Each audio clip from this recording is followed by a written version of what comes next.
Sometimes getting a high-paying order is pure dumb luck. But what happens when it's low-paying offer after low-paying offer? Is that just bad luck? Could there be another variable in the equation that we hadn't previously considered?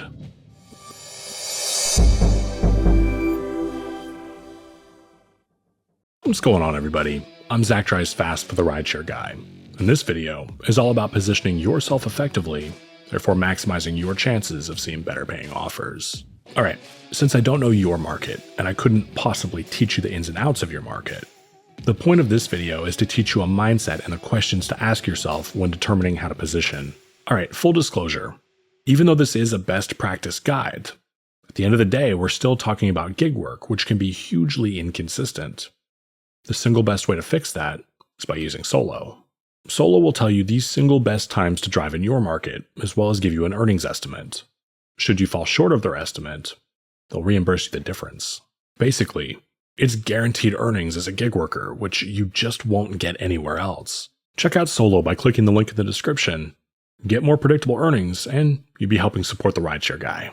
Before we get too far into the video, my apologies. I'm under the weather and have been for several days, and seems to be getting worse, not better. But this is an important subject, so bear in there with me. Alright, let's get back to the video. In this video, I want to take you on a virtual tour of my market and show you what you should be looking for in your markets. Our first stop is my favorite waiting place, Barclay Village. This is my go-to waiting place for a few reasons, and a little later in the video, we'll look at why sometimes I do choose to go elsewhere, but for the time being, let's talk about why this place is awesome. Let me ask you this. Where are you going to make more money? A place that has a bunch of fast food joints, or an area that has a bunch of sit-down restaurants? Unless you're living in a parallel universe. Correct answer is the sit-down restaurants. Let's take a look at the directory from Barclay Village and see what some of the dining options are. As you can see, there's several options. 11 that are on the apps to be exact. Several of them very popular in my market. There's actually a couple more, but I didn't include them because I never see offers from them. Now, this is just Barclay Village.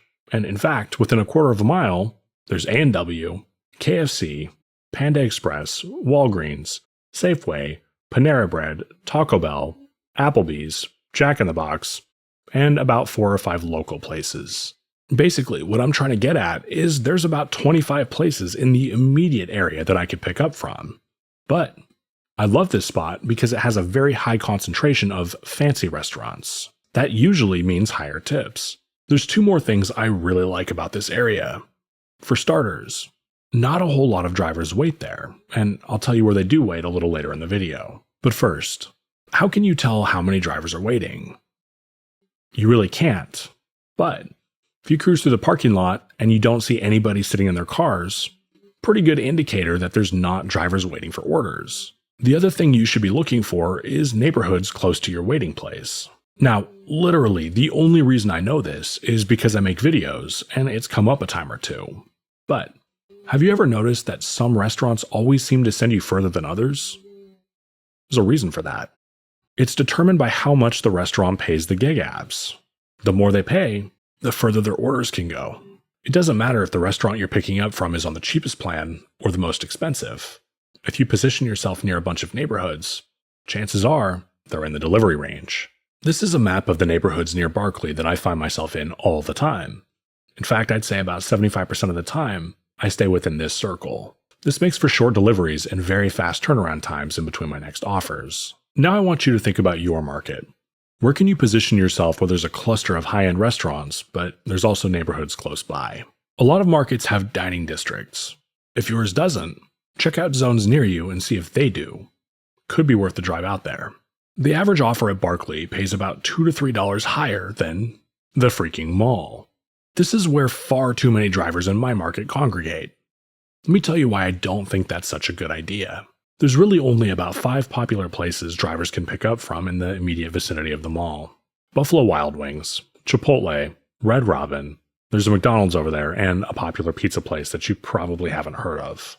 There's also the food court, which doesn't get a ton of offers, and maybe 5 to 10 more restaurants within a mile, but again, most of them are either fast food or they just don't get a ton of offers. Drivers at the mall are going to see a ton of fast food and occasionally food court orders, which just don't pay as well. As if that wasn't bad enough, Like I previously mentioned, there's always drivers waiting there. The more drivers you're competing with, the fewer offers you're going to get. Take a quick drive through your mall's food court parking lot. Do you see a ton of people waiting in their cars? Now, chances are, most of them probably aren't drivers, but I'm willing to bet at least a few of them are. Why do you think so many drivers wait at the mall as opposed to other areas? Share your thoughts in the comments. Now, there are a few occasions where the mall area is a better play. Let's talk about those. Everything shuts down at Barclay Village by 10 o'clock, and on the weekends in my market, the apps start popping off at about 11 or 12 p.m. when people are drunk and hungry. This, of course, means fast food orders. Sure, I could wait at Barclay, but there's fewer fast food options to pick up from there as opposed to the mall. Another reason I may opt for the mall over Barclay is if a few places at the mall are running really good promotions, like fee-free delivery or buy one get one free. This will drive a lot of orders. You can find out who's running promotions by checking the customer versions of the apps. Alright, what if it's the middle of the week during lunch? Where are you going to be delivering to the most? Is it going to be houses and apartments? Or is it going to be offices? My next question is, how long do most people get for their lunch break? Now, considering the fact that a Big Mac meal is going to cost about the same on one of these apps as, say, Thai curry, I would personally rather go for the good food. But some people are on a time crunch, so they opt for fast food. I want you to think about an area in your market that has several fast food places, but also a couple of sit-down restaurants, with a bunch of offices near them. If you haven't guessed already, that could be the perfect place for you to snag lunch orders. In fact, my highest paying offer ever was picking up at a McDonald's and delivering to the local office of a major tech corporation. That order paid me over $70 to deliver burgers less than 2 miles away during lunch. Now, before we wrap up this video, you may have noticed that I didn't talk about downtown areas, and there's a reason for that. It's because I hate them and I avoid them like the plague. I can't speak for your market, but in mine, delivering downtown generally means that I have to pay for parking and get buzzed into a secure building. This takes money out of my pocket and slows me down. On the flip side, when I'm waiting at Barclay, I'm almost always delivering to houses or small apartments that I don't have to get buzzed into. Let me know in the comments what picking up and delivering downtown in your market looks like. Well, there you have it. There are just a few factors that I look for when deciding where to wait for orders. Let me know in the comments what you consider when deciding how to position yourself. Don't forget, check out Solo by clicking the link in the description to get predictable earnings as a gig worker. If you haven't done so yet, please consider pressing the like button and subscribing to the RideShare Guy. You can catch my videos here every Tuesday. If you enjoyed this video, check out this video next where I talk about when you should and shouldn't blacklist restaurants. I'm Zach Drives Fast for the RideShare Guy.